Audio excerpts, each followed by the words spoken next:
E passando por Anfípolis e Apolónia, chegaram a Tessalónica, onde havia uma sinagoga de judeus.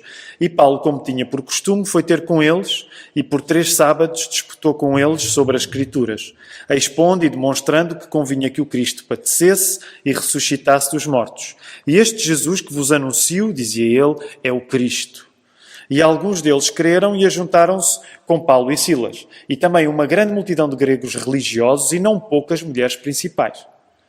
Mas os judeus desobedientes, movidos de inveja, tomaram consigo alguns homens perversos, dentre os vadios, e ajuntando o povo, alvoroçaram a cidade e, assaltando a casa de Jasson, procuravam tirá-lo para junto do povo. E não os achando, trouxeram Jasson e alguns irmãos à presença dos magistrados da cidade, clamando: estes que têm alvoroçado o mundo chegaram também aqui, os quais Jasson recolheu, e todos estes procederam contra os decretos de César, dizendo que há outro rei Jesus. E alvoroçaram a multidão e os principais da cidade que ouviram estas coisas. Tendo, porém, recebido satisfação de Jasson e dos demais, os soltaram. E logo os irmãos enviaram de noite Paulo e Silas a Bereia, e eles, chegando lá, foram à sinagoga dos judeus. Ora, estes foram mais nobres do que os que estavam em Tessalónica, porque de bom grado receberam a palavra, examinando cada dia nas Escrituras, se estas coisas eram assim. De sorte que creram muitos deles, e também mulheres gregas de classe nobre, e não poucos varões. Mas logo que os judeus de Tessalónica souberam que a palavra de Deus também era anunciada por Paulo em Bereia, foram lá e excitaram as multidões. No mesmo instante, os irmãos mandaram a Paulo que fosse até ao mar, mas Silas e Timóteo ficaram ali. E os que acompanhavam Paulo levaram até Atenas e, recebendo ordem para que Silas e Timóteo fossem ter com ele, o mais depressa possível partiram. E, enquanto Paulo o esperava em Atenas, o seu espírito se comovia em si mesmo, vendo a cidade tão entregue à idolatria. De sorte que disputava na sinagoga com os judeus irreligiosos e todos os dias na praça com os que se apresentavam. E alguns dos filósofos, epicureus e estoicos, contendiam com ele, e uns diziam: que quer dizer este paroleiro? E outros: parece que é pregador de deuses estranhos, porque lhes anunciava Jesus e a ressurreição. E tomando-o, levaram ao Areópago, dizendo: poderemos nós saber que nova doutrina é essa de que falas? Pois coisas estranhas nos traz aos ouvidos. Queremos, pois, saber o que vem a ser isto. Pois todos os atenienses e estrangeiros residentes de nenhuma outra coisa se ocupavam, senão de dizer e ouvir alguma novidade. E estando Paulo no meio do Areópago, disse: varões atenienses, em tudo vos vejo um tanto supersticiosos, porque passando eu e vendo os vossos santuários, achei também um altar em que estava escrito ao Deus desconhecido. Esse, pois, que vós honrais, não o conhecendo, é o que vos anuncio. O Deus que fez o mundo e tudo o que nele há, sendo Senhor do céu e da terra, não habita em templos feitos por mãos de homens. Nem tampouco é servido por mãos de homens como que necessitando de alguma coisa, pois ele mesmo é quem dá a todos a vida e a respiração e todas as coisas. E de um só fez toda a geração dos homens, para habitar sobre toda a face da terra, determinando os tempos já dantes ordenados e os limites da sua habitação, para que buscassem ao Senhor, se porventura tateando o pudessem achar, ainda que não está longe de cada um de nós. Porque nele vivemos e nos movemos e existimos, como também alguns dos vossos poetas disseram, pois somos também sua geração. Sendo nós, pois, geração de Deus, não havemos de cuidar que a divindade seja semelhante ao ouro, ou à prata, ou à pedra esculpida por artifício e imaginação dos homens.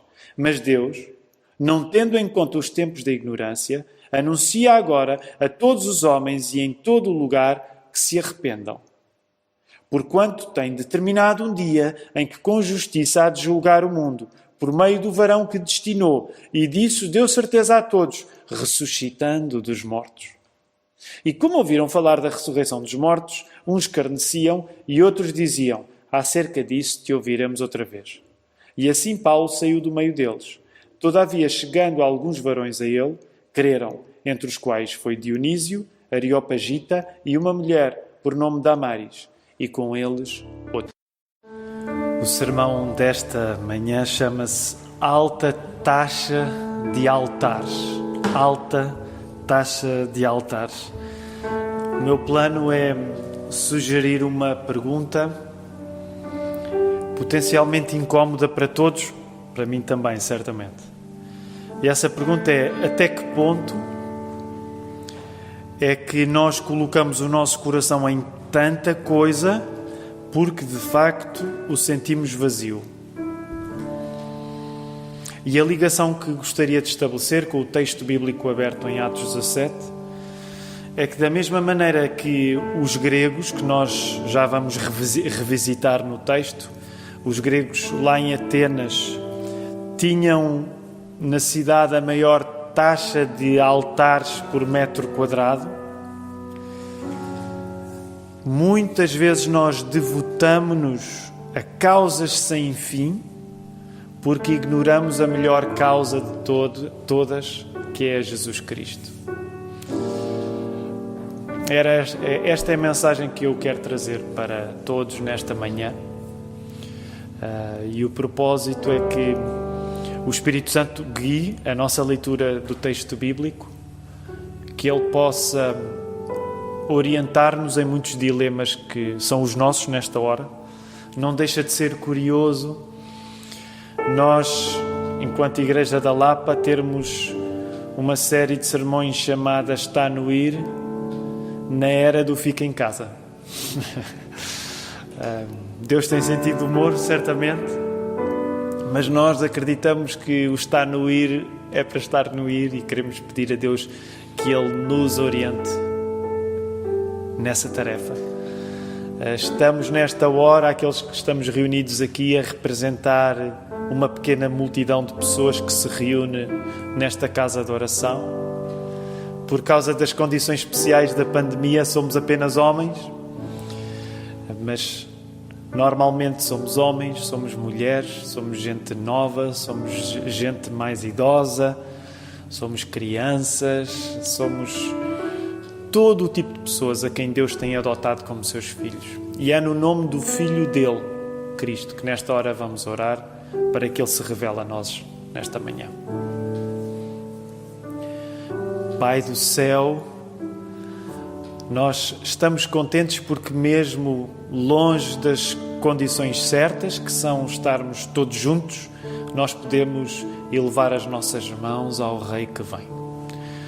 Jesus é o Rei que vem, é o Rei que já veio, é o Rei que virá, e nada nas circunstâncias que nós estamos a viver impede que assim volte a acontecer, Senhor. E nós queremos pedir nesta hora que Tu reavives essa certeza em nós. O Rei que já veio é o Rei que voltará a vir. Aquilo que nós não esperávamos viver não mudou em nada esta convicção que nós temos. E por isso, Senhor, permite que o nosso louvor, numa época estranha como esta, seja um louvor verdadeiro em espírito e em verdade. Que o nosso coração nesta manhã se possa abrir para este Rei que vem, que nós queremos louvar. Tu criaste todas as pessoas do mundo para reconhecerem Jesus como o Rei. É isso que nós queremos no final deste serviço de culto. Nós queremos estar mais convictos, mais devotados a este nosso Rei. Obrigado porque o nosso Rei Jesus torna-se o primeiro de muitos filhos Teus. E por isso nós agradecemos-te, porque Tu és nosso Pai, o Espírito está em nós garantindo essa verdade sobrenatural, mas real na nossa vida já. Paizinho, recebe a nossa oração, perdoa o nosso pecado, orienta-nos, dá-nos a alegria que nós precisamos nesta manhã. É isto que nós te queremos pedir, em nome de Jesus. Amém. Então nós estamos em Atos, capítulo 17. Há pouco o pastor Marco comentava comigo, Atos 17 é um dos textos, na nossa Igreja da Lapa tem sido dos textos mais pregados, provavelmente nos últimos anos. Há muitas maneiras de pegar nele. Como nós estamos a fazer um estudo de fio a pavio do livro dos Atos dos Apóstolos, nesta manhã nós queremos que Atos 17 esteja na sequência do estudo que temos estado a fazer, portanto mão dada com todos os 16 capítulos anteriores e com aqueles que, se Deus quiser, virão. E antes de nos concentrarmos, vamos dizer assim, na parte maioritária deste capítulo, que é aquela que acontece em Atenas, na Grécia, é importante referirmos ainda a passagem de Paulo, Silas e toda a comitiva por Tessalónica e Bereia. Tessalónica e Bereia. Por isso, voltem a colocar os vossos olhos entre o verso 1 e o verso 14. Nestas duas cidades, de Tessalónica e Bereia, Paulo dedica-se a pregar nas sinagogas. Este era um padrão, começar pelas sinagogas, começar por pregar aos judeus e só depois pregar aos não-judeus. E Paulo concentra a sua pregação nas sinagogas a partir das Escrituras, como é óbvio, do Velho Testamento, do Antigo Testamento, mas defendendo que o Messias precisava de sofrer e ressuscitar dos mortos. É isso que nós encontramos aí no verso 3. E com esta ênfase do apóstolo Paulo na questão do sofrimento do Messias, na questão da ressurreição do Messias, isto avivava as próprias expectativas que os ouvintes dele tinham. Porque o judaísmo daquele tempo não quer dizer que todo estivesse afinado por este diapasão, com esta ênfase no sofrimento, com esta ênfase na ressurreição. É também desta ênfase, nestes elementos de sofrimento, nestes elementos de ressurreição, que vai nascer a oposição. Em Tessalónica, em particular. E esta oposição, ou esta oposição dos judeus, à pregação de Paulo, não vem tanto em modo de argumentar com Paulo, mas vem mais em modo de agredir Paulo. E isto é interessante. Nós encontramos no verso 5 isso, não é? Os judeus desobedientes, gera-se ali um tumulto. Isto significa que aqueles que se tornaram cristãos em Tessalónica, eles tornaram-se cristãos num contexto de grande adversidade, de grande confronto público. E permitam-me fazer esta à parte. Essa é uma das coisas bonitas quando nós, por exemplo, podemos de seguida a estudar o livro dos Atos dos Apóstolos, ler, por exemplo, as cartas que Paulo escreve aos Tessalonicenses, porque agora temos este contexto. E uma das coisas que nos apercebemos na maneira como Paulo escreve as cartas aos Tessalonicenses é que os Tessalonicenses eram olhados pelos cristãos no geral quase com um estatuto heroico. De facto, eles eram pessoas exemplares para os outros cristãos, porque sabemos, pela leitura dos acontecimentos, a fé deles tinha nascido numa grande adversidade. Bereia, por seu lado, a cidade de Bereia tem uma postura menos hostil do que aquela que Paulo e a comitiva encontram em Tessalónica.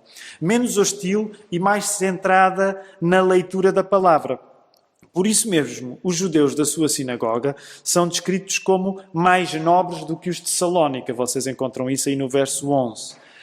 Portanto, Tessalónica reage à pregação de que Cristo é o verdadeiro Rei, e ainda agora orávamos acerca de Cristo ser Rei, ainda agora louvávamos acerca de Cristo ser Rei. E como é que Tessalónica reage a esta mensagem? Reage defendendo o seu pequeno controle sobre as circunstâncias e reagindo em modo de agressão. Que neste caso, a agressão dos Tessalónica à comitiva de Paulo passa até por alguma coisa parecida com aquela que tinha sido a reação dos judeus no julgamento do nosso Senhor Jesus. Que era, de um modo interesseiro e movido a inveja, como o texto aí nos diz, dizerem que aquela fé cristã colocava em causa a autoridade de César, a autoridade de Roma. Isto é curioso. Os judeus não estavam contentes pelo facto de estarem debaixo do poder de Roma. No entanto, quer com Jesus no seu julgamento, quer agora com Paulo em Tessalónica, eles usam o pretexto de quer Jesus, quer Paulo, estarem a trazer uma mensagem que colocava em causa o governo de Roma. E não é que eles amassem o governo de Roma, mas eles vão usar qualquer pretexto para se virarem contra Paulo nesta hora, como se viraram contra Jesus no seu julgamento. Esta é a reação de Tessalónica, quando ouve que Jesus é o verdadeiro Rei, tenta reinar sobre as circunstâncias em modo de agressão. Bereia tem uma resposta mais nobre, porque mais feita de permanecer na palavra.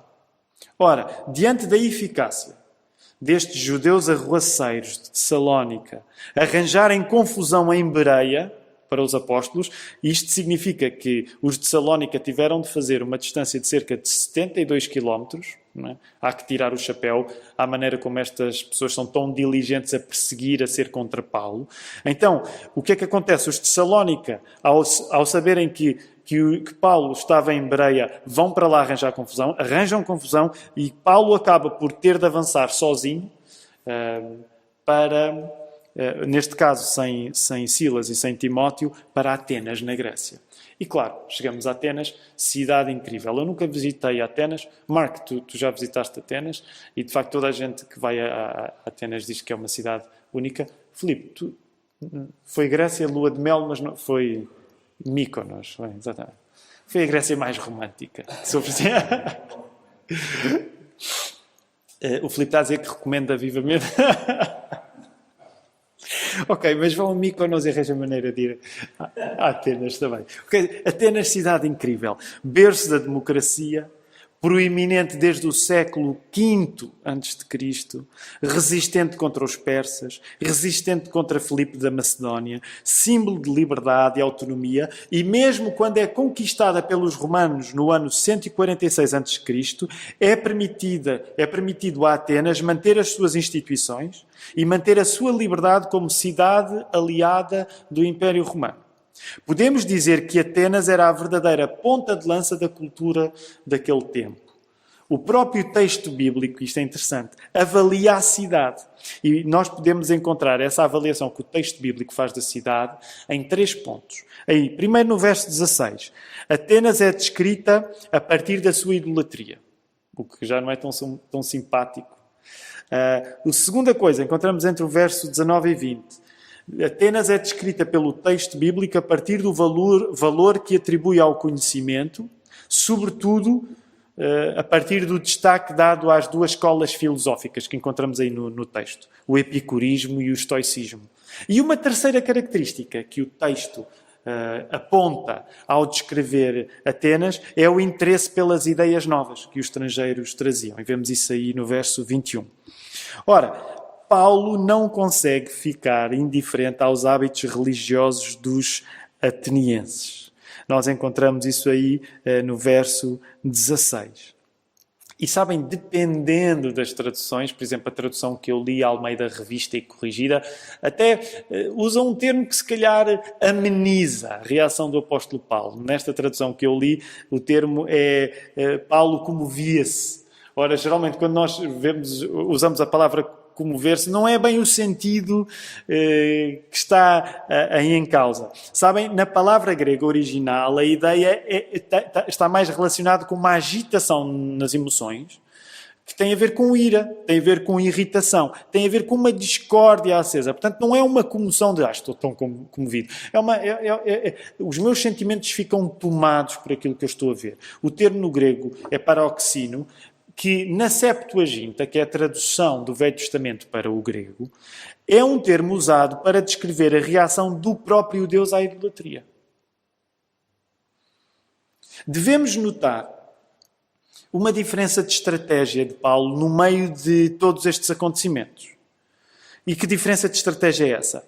Paulo agora escolhe não ir apenas à sinagoga, mas ir simultaneamente à praça principal. E é isso que nós encontramos aí no verso 17. Disputava na sinagoga com os judeus e religiosos e todos os dias na praça com os que aí se apresentavam. E é interessante porque Paulo presente na praça principal, no fórum, não é distante do exemplo do próprio Sócrates, grego. Esta praça principal ainda não é o Areópago, já lá vamos chegar. Era o fórum, o lugar onde a vida cívica se fazia. Desde as questões do comércio às questões do conhecimento. Era meio mercado, meio academia. E é aí que Paulo se vai envolver a discutir com os epicuristas ou epicureus e com os estoicos. Vemos isso no verso 18. Os primeiros, os epicuristas, viviam para o prazer, convictos de que era o melhor a fazer, tendo em conta que os deuses não se interessavam pelos problemas humanos. Aliás, ainda hoje a palavra epicurista pode ser usada neste sentido.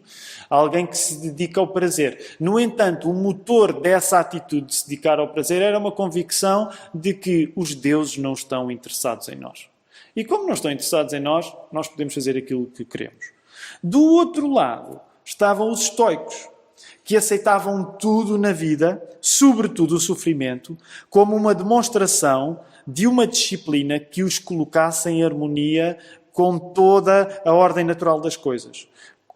Portanto, eles abriam-se para sofrer como aceitar um equilíbrio, se quisermos, numa linguagem mais moderna, um equilíbrio com o universo.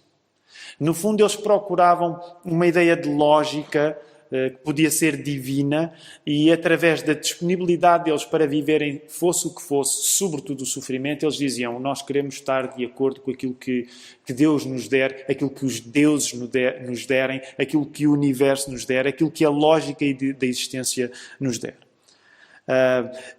A coisa interessante é que quer epicuristas, quer estoicos, na reação que há a Paulo, alguns estão longe de serem diplomatas com ele. Dependendo da vossa tradução, e eu não sei qual é a tradução que vocês têm aí, no verso 19... Aliás, ainda no verso 18, a minha tradução eu gosto especialmente, porque a minha tem a palavra paroleiro. E paroleiro faz-nos lembrar, provavelmente muitos de vocês são jovens, mas havia uma novela, uma telenovela há umas décadas, que era a Casa de Irene. Então era uma família brasileira de origem italiana. E então, sempre que alguém falava demais, eu acho que era na Casa de Irene, alguém dizia parole, não é aquela ideia de palavras. E paroleiro vem daí, a pessoa que vai dizendo palavras. Eu não sei que outras traduções vocês têm. Algum de vocês tem outra tradução? Filipe, qual é que tu tens? Tagarela, exatamente. Tagarela é uma boa tradução do que aqui estava em causa, a maneira como aquelas pessoas estavam a enquadrar Paulo. Sabem que essa palavra, a palavra grega que dá origem ao nosso tagarela, ao nosso paroleiro, é spermalogos, que era usada para os pássaros que comem sementes do chão. Como pessoas que sacam migalhas de informação dos outros e que as usam como suas. No fundo, o que eles estavam a dizer eles estavam a deixar a ideia de que Paulo era um charlatão, que estava a usar ideias dos outros, abocanhava-as do chão, como os pássaros, e depois apresentava aquilo como se fossem ideias suas. E é aqui, no verso 19, que vamos passar do fórum para o Areópago. Paulo é levado ao Areópago, provavelmente com alguma medida de coação. A praça é uma coisa, o Areópago é outra. Paulo não está no Areópago propriamente para uma digressão filosófica, mas está lá também para defender-se da acusação de pregar acerca de deuses estranhos, que nós vemos no verso 18. Será que isso quer dizer que, da parte dos gregos que o estão a levar para o Areópago, existe algum tipo de agressividade parecida com a agressividade que Paulo encontrou em Tessalónica? Não necessariamente. As pessoas do Areópago estariam mais interessadas em sentirem-se estimuladas por aquele ensino exótico que Paulo estava a trazer do que por estarem motivadas em impedir a propagação do ensino de Paulo. E é interessante, porque é neste contexto que Paulo vai discursar. Ora, de um modo geral, como é que Paulo vai discursar? Como é que Paulo, se quisermos, como é que Paulo vai pregar o seu sermão no Areópago? No geral, ele faz declarações num tom positivo, que algumas vezes usa expressões ambíguas, para que, por um lado, ele mantenha a boa vontade dos ouvintes, ao mesmo tempo que possa confrontá-los. Então, o tom de Paulo é, no geral, positivo, para que as pessoas se mantenham, vamos dizer assim, bem dispostas para ouvi-lo, mas, ao mesmo tempo, para que essa boa disposição dos ouvintes sirva de oportunidade para ele poder confrontá-los. O exemplo prático. Quando ele refere a religião dos atenienses, e também é interessante porque hoje temos aqui algumas questões de tradução interessante. Verso 22, estando Paulo no meio do Areópago, disse: varões atenienses, em tudo vos vejo um tanto supersticiosos. E é possível traduzir isto por supersticioso, mas talvez seja mais interessante a outra tradução que provavelmente algumas das vossas traduções têm, que é religiosos. Porque, de facto, a palavra no original serve para religioso e serve para supersticioso. E então nós estamos aqui a topar, vamos dizer assim, alguma da santa estratégia de Paulo aqui, que é tentar dar uma perspectiva positiva, mas também usar de uma sábia ambiguidade, de alguma ironia. Portanto, é possível traduzir, olha, vocês são muito religiosos, porque na palavra religiosos que ele está a usar, isso também pode significar, vocês são supersticiosos. Então, nós percebemos que Paulo está a falar de uma maneira cuidadosa e que tem espaço, de facto, para alguma ambiguidade, para alguma ironia. Neste discurso do apóstolo Paulo, se quisermos chamar-lhe sermão, podemos, é é o segundo dos 3 maiores discursos que o apóstolo Paulo faz no livro dos Atos dos Apóstolos. E ele está a falar com filósofos, nessa medida é o discurso, vamos dizer assim, podemos dizer, mais sofisticado, mais intelectual em todo o livro dos Atos dos Apóstolos. E Paulo está a falar para filósofos, mas não só. Ele está a falar também para políticos, para pessoas que tinham responsabilidades no rumo da cidade de Atenas. Podemos dizer que ele está a falar para a cultura grega, no geral. Portanto, é um discurso que aqui naturalmente está condensado, está resumido, mas que é um discurso com um alcance impressionante. Atenas tinha uma taxa altíssima de altares por metro quadrado, que dá o título do sermão, não é? Taxa, como é que é? Alta taxa de altares, não é? Alta taxa de altares, é isso. Porquê? Basicamente a lógica era esta. Os judeus não queriam correr... Os gregos não queriam correr grandes riscos em Atenas para não falhar em nenhum dos muitos deuses que habitavam no Olimpo.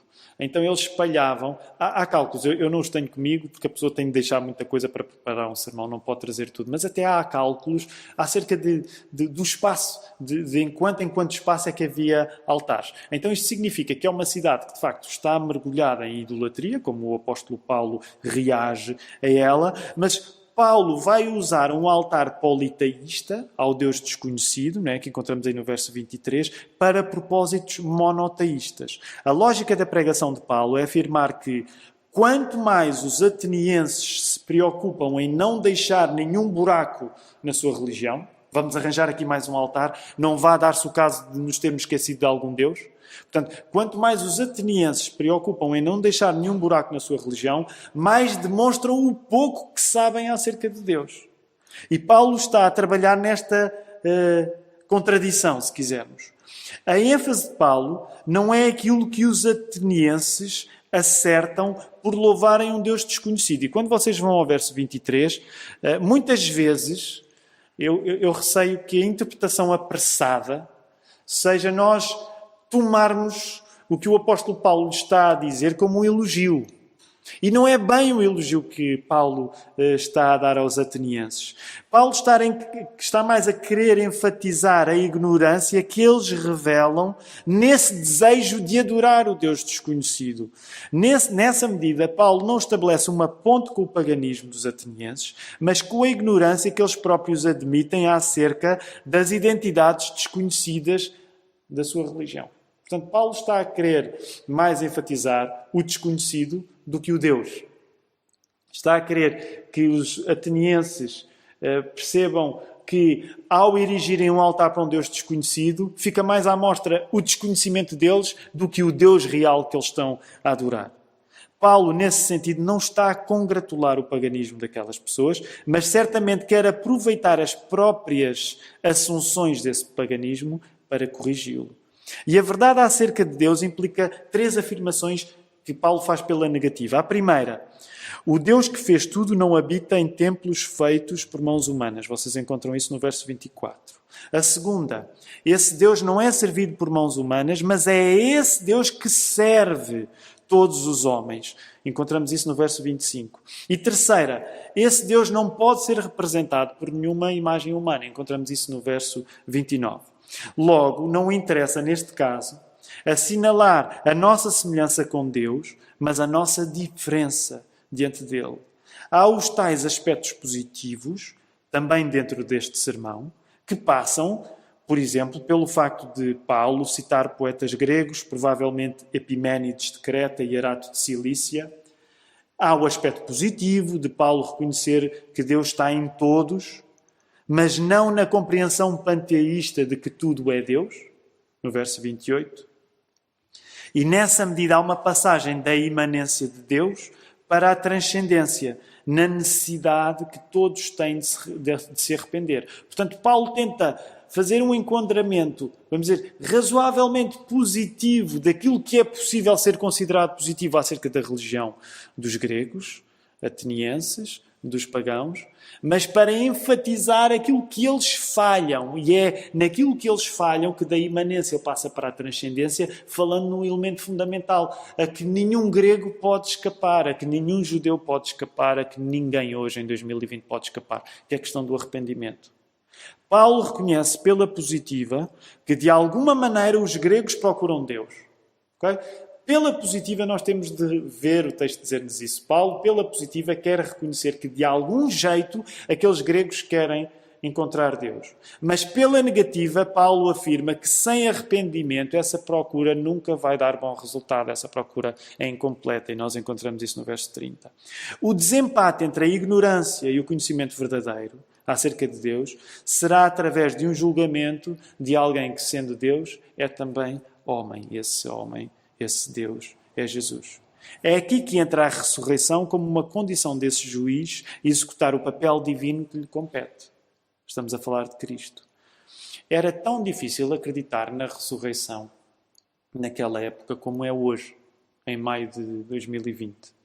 Por isso mesmo a reação dos ouvintes de Paulo, em grande parte, espera lá.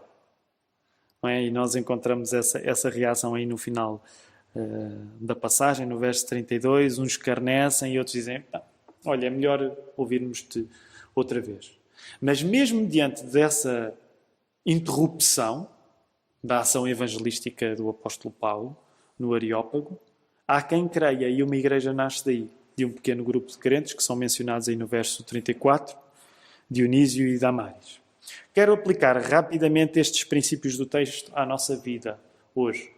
Pegando primeiro no exemplo dos Tessalonicenses e nos Bereanos. Portanto, voltem por favor rapidamente aí ao início do capítulo 17 e percorram rapidamente os primeiros 14 versos